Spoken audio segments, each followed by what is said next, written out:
Sawadika, bonjour à tous, bienvenue dans une nouvelle vidéo sur ma chaîne Kathleen à Phuket. J'espère que tout le monde se porte bien.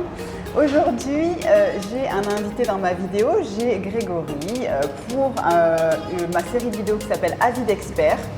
Donc je vais vous le présenter, je vais vous expliquer un petit peu ce qu'il fait et comment il peut vous aider pour vos vacances à Phuket, pour votre séjour plus ou moins long sur Phuket. Déjà, merci beaucoup de me suivre sur ma chaîne. Vous êtes de plus en plus nombreux. On approche tout doucement des 3000 abonnés, donc un grand merci. Abonnez-vous si ce n'est pas encore fait. Vous pouvez aussi me suivre sur mon compte Instagram Kathleen Phuket où voilà, vous pouvez me suivre au quotidien dans ma vie à Phuket. Donc aujourd'hui, bonjour Grégory. Bonjour Kathleen, bonjour à tous. Donc Grégory, il est agent immobilier. Vous êtes nombreux à m'avoir posé des questions sur l'immobilier en Thaïlande et plus particulièrement à Phuket, donc que ce soit pour de la location, que ce soit pour de l'achat. Donc on va en parler dans cette vidéo avec un expert puisque c'est son métier, donc il s'y connaît vraiment bien. Ça fait en plus un moment qu'il est sur Phuket. Ça fait 10 ans, hein, tu m'as dit. Ça fait 10 ans, oui, c'est ça. Ça fait 10 ans qu'il est sur Phuket, donc vraiment voilà, et que tu es dans l'immobilier depuis 10 ans aussi. Donc on va diviser cette vidéo en deux parties. Tout d'abord, on va parler de la location et puis ensuite on parlera de l'achat et de la vente voilà, immobilière sur la Thaïlande et sur Phuket. Donc voilà, c'est parti. On attaque avec la location. Donc au niveau de la location, il y a quand même deux choses différentes. J'imagine qu'il y a la location donc, saisonnière qui est de la location pour des gens qui viennent en vacances et ensuite la location à l'année qui est pour des gens qui viennent s'installer, s'expatrier sur le long terme sur Phuket. Donc la location saisonnière, toi tu as des maisons j'imagine. Comment ça se passe? Est-ce qu'il y a plein des maisons à partir de combien ça démarre, jusqu'à combien ça va? Qu'est-ce que tu as un peu comme… C'est complètement différent, les locations saisonnières par rapport aux longues durées. Les saisonnières, les prix, ça varie. Par exemple, pour une villa 2 chambres avec piscine, ça peut varier de 500 à 1000 euros la semaine. Ouais. Tandis qu'en longue durée, la même maison vaudra 1000 euros par mois. Ouais. 1000 euros par mois. Voilà. D'accord. La même maison. Oui, oui. Donc les gens qui viennent, toi, qui c'est qui fait appel à toi? C'est des Français principalement? Principalement, oui, c'est des Français. Oui. C'est des Français, ouais, ils sont contents d'avoir quelqu'un de français. Oui, c'est plus simple. Qui C'est les plus simple aide. pour communiquer et puis même organiser leur arrivée à Phuket. Ouais. Ah, tu les aides pour tout ça oui, aussi? bien sûr, bien sûr. D'accord. Bien sûr. Déjà, oui, on les aide on va les chercher à l'aéroport, C'est vrai on envoie un taxi, on les accueille à la villa. Ouais. Et on fait tout en français. Oui. D'accord, donc c'est vrai qu'ils sont pris en charge du moment où ils arrivent. En fait, même toi, tu leur organises tout ça, ils n'ont pas à s'inquiéter. C'est ça, tout est organisé avant leur arrivée. Oui. D'accord. Et donc après, ils sont dans la villa, donc ça, c'est des gens qui viennent en vacances. Donc normalement, les gens restent combien de temps dans ces maisons-là? Bon, entre une semaine à 2-3 semaines. Ouais. Après, il y en a qui viennent un mois, maximum 2 mois, Ouais. pas plus. Pas plus. Et donc là, les gens, la plupart du temps, ils veulent une maison avec piscine, j'imagine. Oui, c'est sûr. Oui. Ouais. Ah oui. Donc c'est des familles ou des Puis groupes ça d'amis. revient quand même moins cher qu'un hôtel, Ouais. en général, surtout si on est plusieurs. Si Ouais. on a 2 ou 3 chambres, on divise les prix par 2 ou 3, Bien sûr. donc ça revient moins cher. Et qu'est-ce qu'il y a d'inclus au fait quand on loue une maison donc comme ça pour des vacances niveau saisonnier, qu'est-ce qu'il y a d'inclus? Parce que je sais que par exemple l'électricité n'est jamais inclus. Alors voilà, il n'y a que l'électricité qui n'est pas inclus, tout le reste c'est inclus. Ouais. D'accord. Tout le service derrière est inclus, donc on fait il y a du ménage. Le ménage est inclus, le service pour entretenir la piscine, le jardin. Ouais. Ces maisons-là sont tout meublées, c'est-à-dire il n'y a vraiment plus qu'à arriver avec ses affaires, ses habits et c'est fini. On a les couverts, on a les draps, on a les serviettes, on a tout ce qu'il faut. Bien sûr. D'accord. Et donc l'électricité est en plus, donc ça je sais que l'électricité, j'en ai déjà parlé dans des vidéos précédentes, il ne faut pas penser que c'est pas cher, hein. L'électricité est assez chère en Thaïlande. Surtout quand on a donc une piscine, quand on a des climatisations qui marchent et qu'on a plusieurs personnes, plusieurs chambres. Et par exemple, quelqu'un qui va louer donc une maison, 2 chambres, 2 salles de bain, qui va rester une semaine, en gros, ça va lui coûter combien en électricité? Environ 50 euros. 50 euros pour la semaine. Donc c'est un petit budget à prévoir en plus. Après, le plus important, c'est surtout les clims. Les clims aussi, ça coûte cher. Ouais. Il faut bien penser à fermer les clims en sortant. Mais si on fait bien ça, ça va. Ouais, ça reste raisonnable. Ou pas mettre la clim forcément dans le salon, c'est vraiment que la nuit quand on dort ou des choses comme ça, parce que c'est vrai que ça augmente assez vite. Donc voilà, et après il y a quelqu'un qui s'occupe de la piscine. Et si les gens ont des problèmes pendant qu'il y a quelque chose qui casse ou quelque chose qui s'abîme pendant qu'ils sont là. Ça arrive souvent, oui. N'importe quel problème, on nous appelle à toute heure. Hein, ouais. Ça peut n'importe quoi, même la nuit, oui. Par exemple, le coffre est bloqué, on vient les dépanner. Ça arrive Un frigo tombe en Voilà, panne. un frigo tombe en panne, ou même à l'accident, quelqu'un fait un accident de scooter, on vient les aider. Ouais. Ça peut être n'importe quoi. Ouais, après vous êtes le point de On contact accompagne, voilà, tout. au fait pendant le séjour des gens pour pas qu'ils se sentent un peu tout seuls et perdus, parce que c'est vrai qu'ici quand on parle pas anglais, et alors bon, le thaï n'en C'est parlons sûr. pas. Et donc par exemple, donc les gens donc vont payer, ils payent le montant donc à la réservation avant de partir. Est-ce qu'ils ont une caution à rajouter quand ils arrivent ici? Comment ça se En passe? général, nous on demande 300 € de caution, Ouais. mais la plupart du temps, nous on a des habitués, donc on demande même plus de caution à la fin. D'accord. On Et leur ça, fait confiance. vous les prévenez avant, il faut qu'ils Oui, prévoient. oui, bien sûr. D'accord.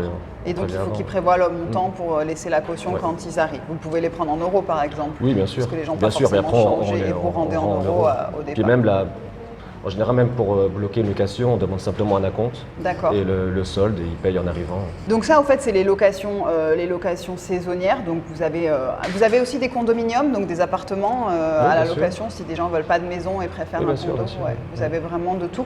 Tu as uniquement des biens sur Hawaï, parce que là on est à Hawaï, hein, bien sûr. Hein. Alors nous, on est spécialisé uniquement à Hawaï. Toi, tu es que sur Voilà. Hawaï. Hawaï, Parce que Nayarn. c'est beaucoup de travail. On a des villas un peu partout dans Hawaï, donc Ouais. Combien tu as de villas en une gros? quarantaine. Une quarantaine, ok. Donc les propriétaires de ces villas, ils te donnent leur maison C'est ça. en gérance, en fait, ça. c'est ça. Et donc toi, tu te prends une partie pour toi, tu leur reverses l'autre partie pour eux et tu leur gères ça. Et il y a des gens Tout à fait. qui ont des maisons, par exemple, que pour la location, ou alors il y en a qui gardent des Ah oui, mois dans mais l'année pour on eux. a les deux types de profils, oui, bien sûr. Il y a des Il y en gens a qui- qui viennent tous les ans et qui occupent leur maison 2-3 mois, ou Ouais. même 6 mois, ou même une semaine, ça dépend des propriétaires. Ouais, Ou d'autres, c'est uniquement pour investissement. que de l'investissement Voilà. locatif. Mm. Tu penses que c'est quelque chose de rentable, toi, l'investissement? Oui, bien sûr, Bon, bien à part là, ce qu'on vient de vivre avec le Covid, qui est Là, particulier. c'est spécial, c'est clair, mais normalement, oui, en moyenne, il faut compter 7% de revenus locatifs. oui. D'accord. Donc, En même, moyenne. même en prenant une agence comme toi qui Ah va oui, bien sûr. gérer, Ah oui, ça oui. reste toujours Ah oui. quand même rentable sur l'année. Et donc, si par contre quelqu'un vient ici, mais pas en vacances, quelqu'un compte venir s'expatrier, c'est ce qu'on me pose assez souvent comme question. On me dit, moi je compte venir, mais sur du long terme, 6 mois et plus, parce que des gens veulent voir comment ça se passe. Est-ce que toi, tu as aussi des choses sur le long terme, ou Oui. alors c'est que des short term? Oui, tu as du long On a terme. aussi des biens en long terme aussi. Ouais. Et là, dans ces cas-là, c'est pas les mêmes prix. Les prix sont beaucoup plus bas. C'est clair, c'est 2-3 fois moins cher, oui. Ouais. Même 4 fois moins cher. Oui. D'accord. Et là, par exemple, donc, est-ce que ça marche comme en France? Est-ce qu'il y a des frais d'agence à payer quand tu cherches une location long terme? Non, pour le locataire, il n'y a pas de frais d'agence. C'est Pour le les propriétaire c'est qui le paye les frais propriétaire, d'agence. ça c'est bien. Ces locataires n'ont pas Le le mois de locataire n'a en aucun France, il y a frais un mois de avec, loyer à l'agence. payer en frais d'agence. Et la caution, c'est un mois de caution, hein, En général, normalement. c'est un mois de caution. Maintenant, c'est un C'est mois un de mois. caution. C'était 2 mois et je sais que c'est parti Non, à ça un a mois. changé maintenant, c'est un Ouais, mois. c'est un mois. Et c'est vrai que de passer par une agence, ça peut être pas mal aussi parce qu'il y a aussi beaucoup de gens qui louent des appartements ou des maisons directement ici auprès de Thaï, parce que c'est souvent des propriétaires Thaï et qui ne récupèrent jamais leur caution. Hein. Oui, malheureusement, ça arrive tu, hein, souvent. c'est un peu la même Ça arrive la souvent, règle. oui. Donc l'astuce que beaucoup de gens ont et donnent, c'est si vous comptez rester par exemple 1 an, il y a peu de chances que vous récupériez votre caution si votre propriétaire est Thaï. Donc le dernier mois, ne payez pas le loyer. Malheureusement, ça m'est Hein, arrivé aussi. Hein, C'est donc, ce que tout le monde ça arrive à dit. tout le monde. Hein. Donc par exemple, donc ça c'est de la location à l'année. Si par exemple moi j'ai un bien, donc j'ai acheté ici une petite maison, je veux la louer à l'année, je passe par toi. Imagine moi je te dis, bon écoute, moi je voudrais acheter un petit condominium par exemple, mais voilà, je ne sais pas comment faire. Est-ce que tu crois que je loue à la semaine? Est-ce que je le loue à l'année? Comment ça se passe? Est-ce que ça va me coûter cher? Est-ce que je peux m'assurer qu'on ne va pas tout m'abîmer dans la maison? Toi, tu conseilles aussi les gens sur qu'est-ce qui est mieux pour eux au niveau rentabilité? Oui, bien sûr. En short terme, normalement, on gagne plus, Ouais. ça c'est sûr. Après, c'est plus de travail. Ouais. Et l'avantage, c'est qu'on peut utiliser le bien Ouais. aussi, Ah oui. entre deux locations. Et après, si vraiment on ne veut pas se prendre la tête, la location en long terme, c'est plus facile. Ouais. Et donc toi, j'imagine qu'en ce moment, il y a beaucoup de villas qui sont prises? En ce moment, Ouais. là, on est plein. oui. Tout est plein? Ah, on est plein. Il n'y a plus rien de libre? Non. C'est vrai? Putain, c'est cool, hein? Non, bah alors ne l'appelez pas, il est plein. Voilà, ça sert à rien. Non, mais c'est vrai, c'est bien. Et je parlais aussi avec Nina Scar, hein, pour ceux qui ont vu les vidéos d'avant, qui fait de la location de voitures et de scooters. Il n'a plus rien de libre. Voilà, donc ça fait vraiment plaisir de voir que voilà, il y a de la vie qui reprend. Donc on va parler maintenant de la vente et de l'achat de biens immobiliers donc sur Phuket, puisque là c'est quelque chose aussi qui fait beaucoup rêver les gens, puisque les prix sont quand même très très bas par rapport à la France ou à la Belgique. Donc c'est des gens qui pensent en France pouvoir s'acheter un petit studio, ici peuvent s'acheter pour le même prix une villa avec 2 chambres, 2 salles de bain et une piscine. Donc c'est vrai que c'est quelque chose qui fait assez rêver. Maintenant, les conditions d'achat en Thaïlande, c'est quand même pas du tout la même chose qu'en France. Donc Grégory va un peu nous expliquer tout ça. Donc déjà, donc toi tu as des biens en vente aussi, hein, tu en as pas mal, j'imagine. Tu as quoi, des maisons? On a des maisons, des appartements, des terrains. Des terrains vides aussi? Des terrains vides aussi, oui, bien sûr. D'accord. Tout ça sur Hawaï uniquement aussi? Là, un peu partout sur l'île. Un peu partout sur Phuket. Forcément, on est plus spécialisé sur Hawaï, donc on aura plus de choix à Hawaï. D'accord. Donc toi, les gens qui viennent, tu as beaucoup de gens qui veulent investir en Thaïlande pour leur retraite ou pour venir s'installer? Il y en a qui préparent leur retraite avec l'investissement locatif, oui. Ouais. Et ou qui veulent venir pour vivre, au fait, pour acheter leur maison pour y vivre. Aussi, oui. Ouais. Oui. Et donc toi, tu préfères... Alors, la Thaïlande est un peu particulière au niveau des règles, hein, puisque on est... Donc, tu me dis si je dis des bêtises, on n'est jamais vraiment propriétaire, au fait, c'est ça, du terrain? Du terrain, non. Voilà. On ne peut pas être propriétaire du terrain en son propre nom, non, on ne peut pas. Voilà. En fait, c'est une location. C'est ça. La pratique la plus courante, c'est de faire un bail de 30 ans. Ouais. Donc on loue le terrain pendant 30 ans. Ouais. Et après, on peut construire dessus et après, par contre, on peut être propriétaire de la maison. Ah, d'accord. Mais pas du terrain. Oui, donc c'est si le propriétaire... Donc au bout de 30 ans, on peut perdre la ça maison. ne sert à rien en fait, quoi, parce que qu'est-ce qu'on fait? La maison, on ne peut pas la prendre Après, et la mettre ailleurs. Ce bail peut être renouvelé 1 ou 2 fois. Donc en gros, c'est 90 ans. Ça peut être jusqu'à 90 ans. Mais Mais si légalement, ça ne sera que 30 ans. D'accord. Le bail de renouvellement, ça va être sur un contrat à part. Et si au bout de 30 ans, qu'est-ce qui peut se passer au bout de 30 ans par exemple? Le propriétaire peut dire moi je ne veux plus louer mon terrain. Exactement. D'accord, c'est ça. Et on perd donc la maison qui est dessus. On perd la maison. On peut négocier d'avoir ça, avec le propriétaire. D'accord. Donc on peut déjà négocier 3 fois par exemple. C'est ça. Ah, donc ça c'est quand même bien. Tout ça, toutes ces négociations, ça se fait avec toi, ça se fait avec un avocat, ça se fait avec qui? Bien sûr, nous, l'agent immobilier, on suit. Donc, bien sûr, on conseille le client. Ouais. Mais après, il faut forcément prendre un avocat. Hein. C'est un avocat qui fait ça. Obligatoirement prendre un avocat. C'est un avocat, l'agent immobilier, et en face, en fait, on a des Thaïs qui, eux, est-ce qu'ils prennent des avocats, les Thaïs, les vendeurs de Pas terrain? forcément. Pas forcément. Hein. Non. Parce que c'est vrai que le terrain, c'est ce qui vaut cher ici. Hein. Surtout sur Phuket, les terres sont très très chères. Et il y a des Thaïs qui ont fait des fortunes juste parce qu'ils avaient un terrain à Phuket, au fait. Le prix du terrain, il augmente tous les ans, parce qu'il y en a de moins en moins sur le marché. Et oui, donc, bien sûr, c'est normal. Le prix augmente. C'est vrai que ça construit de partout.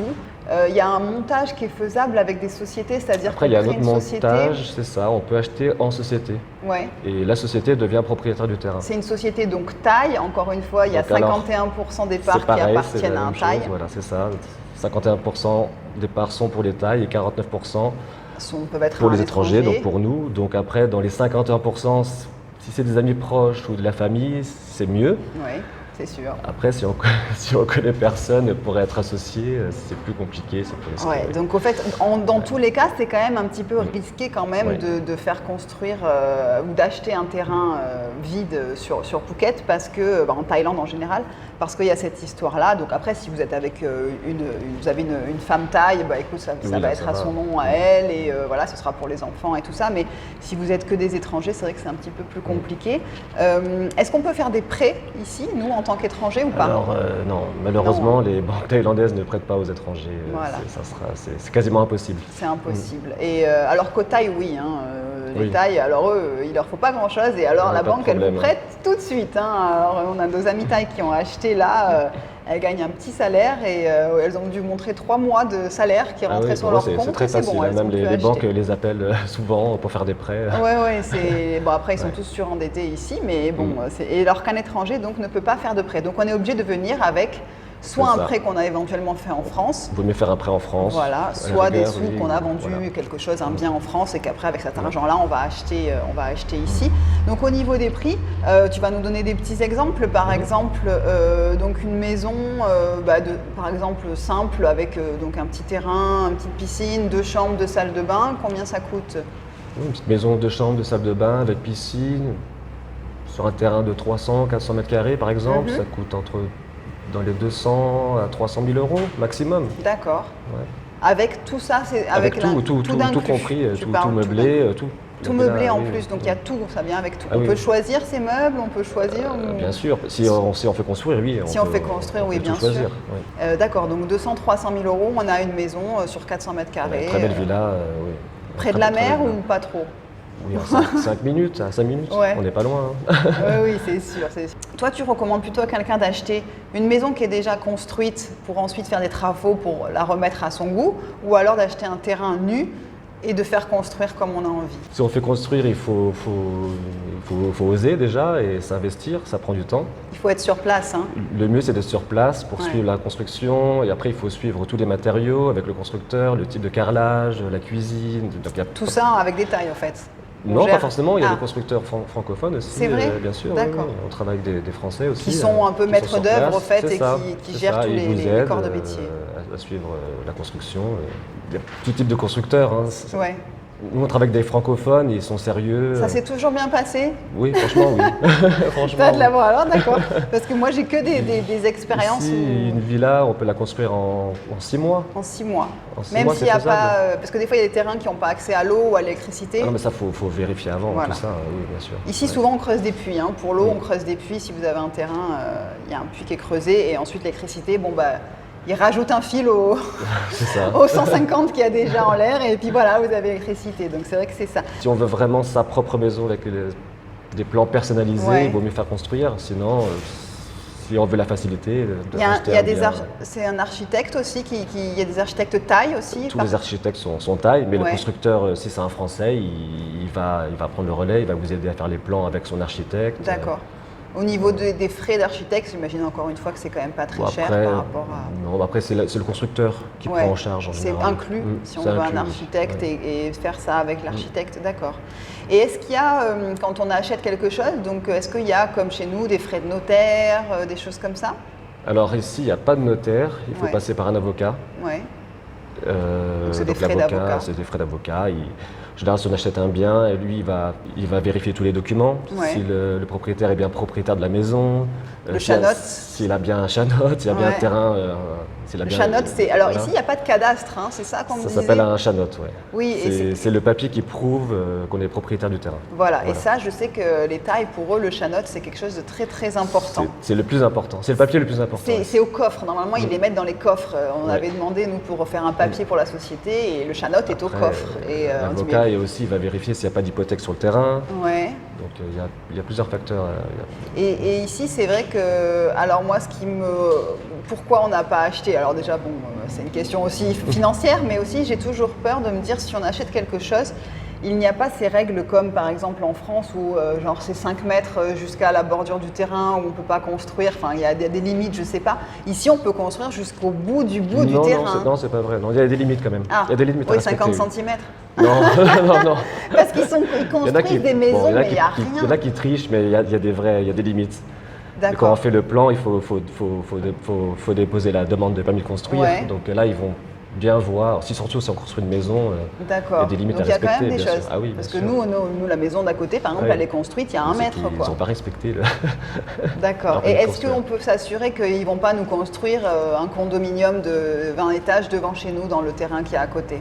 Ça, malheureusement, non. Ça, on ne peut pas. Non. Si le terrain d'à côté est vide, il faut faire On ne attention. sait pas ce qu'ils peuvent construire. On ne sait pas. On oui. ne peut pas s'assurer de, par exemple, en France, il y a des limites des fois de hauteur de construction dans certains quartiers.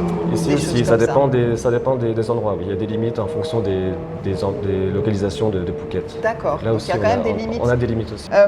Donc toi, donc tu conseilles quand même de passer. On est obligé de passer par un agent quand on cherche quelque chose à acheter. C'est plus simple, puis même ça va. C'est pour Il votre faut- sécurité. Ouais, en fait, il faut l'agent immobilier, Ouais. l'avocat, Mm. et c'est tout. C'est tout. C'est tout au final. Hein. Et après, arriver avec l'argent. C'est ça. Ça, C'est on le n'a pas- plus- en fait, on n'a pas les c'est- banques. On n'a pas les banques par Non. rapport à chez nous. On n'a pas de banque impliquée. On n'a pas de notaire. Non. En fait, c'est l'agent immobilier, l'avocat, et donc l'autre côté, le vendeur. En gros, ça prend combien de temps le process? Donc, imagine, j'arrive, moi, je veux acheter une maison, j'ai l'argent, pas de problème.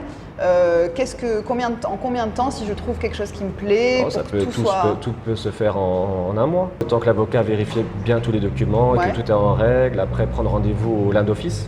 D'accord, le land Pour- office, c'est voilà, le département. département qui s'occupe de toutes les ventes, D'accord. pour déclarer la vente. Ouais.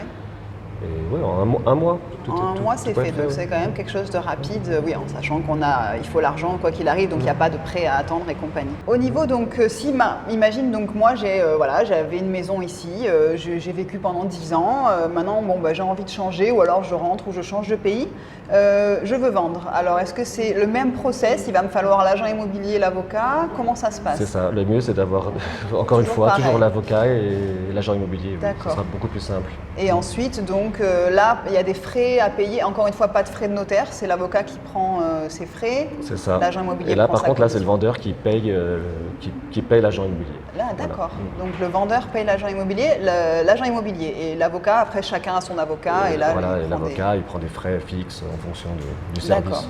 Et donc c'est facile de vendre ici ou parce que moi je vois des maisons qui sont en vente depuis très très longtemps, par exemple, qui ont le panneau à vendre. Après, c'est sûr, il faut être dans les prix du marché. Alors toi, tu penses que c'est juste une question de prix, au fait que les gens ne veulent pas baisser les prix, par exemple?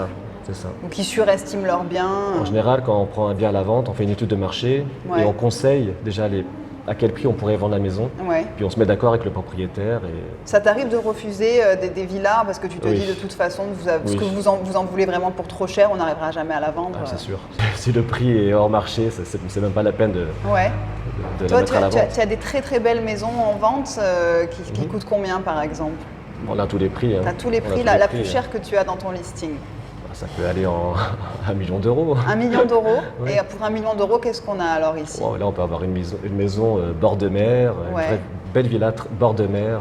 Ah oui, c'est pas pareil. Combien de chambres? Fais rêver les gens, Grégory. 1 million d'euros, qu'est-ce qu'on a? Là, 7 chambres. Je mettrai les images, je vais mettre les images. 7 chambres. On va avoir 7 chambres, combien bord de mer, 1000 mètres carrés. 1000 mètres carrés. D'accord, 7 chambres, la piscine, face à la mer, voilà. C'est ça. Tout. Les bords de mer ici, c'est très cher. Le bord de mer c'est une catégorie à part. Ouais, c'est très particulier. Hein. C'est vrai qu'en Tandis qu'à 5 minutes de la mer, le prix sera complètement différent. C'est des Français qui achètent, qui vendent, qui ont. Oui, bien sûr. Après, bon, ces villas-là, on les met. Qui sont ces gens? On fait pas de publicité pour ces villas-là. Tu fais pas de la pub. Elles sont pas sur Internet. Oui, c'est pas tiens, hop, j'achète, fais voir maison, attends de. Ouais. Oui, c'est un peu particulier. Il y a des Russes aussi qui achètent ça parce que c'est vrai qu'il y a beaucoup de Russes sur Phuket et la clientèle des gens qui ont vraiment ces moyens-là, tu dirais que c'est des Français, des Russes? Qu'est-ce qu'il y a?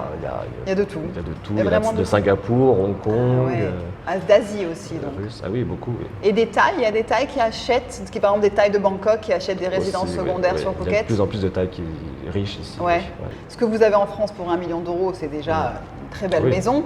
Mais alors imaginez ce que vous avez ici pour ce même prix. Là, vous avez un château. Hein. Je pense que si des gens viennent vers toi, ça va surtout être soit parce qu'ils cherchent, ils ont un projet immobilier, donc toi après tu peux les guider sur est-ce que je peux vous aider pour acheter une maison, un terrain, est-ce que vous voulez faire construire, quel est votre budget, et après ça va être de la location saisonnière ou sur du plus long terme.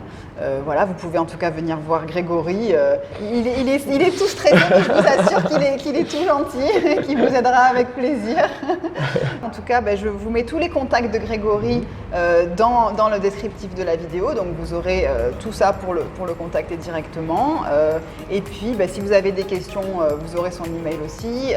N'hésitez pas à me dire dans les commentaires si la vidéo vous a plu, si vous avez envie d'en savoir plus, si vous voulez qu'on aille visiter des maisons avec Grégory. La prochaine fois, on ira visiter plein de maisons avec Grégory, je vous montrerai tout ça, pourquoi pas. Écoutez, abonnez-vous à la chaîne si ce n'est pas encore fait. Puis voilà, je vous souhaite une très très belle journée et puis je vous dis à la semaine prochaine pour une nouvelle vidéo. Bye bye. Merci, bye bye.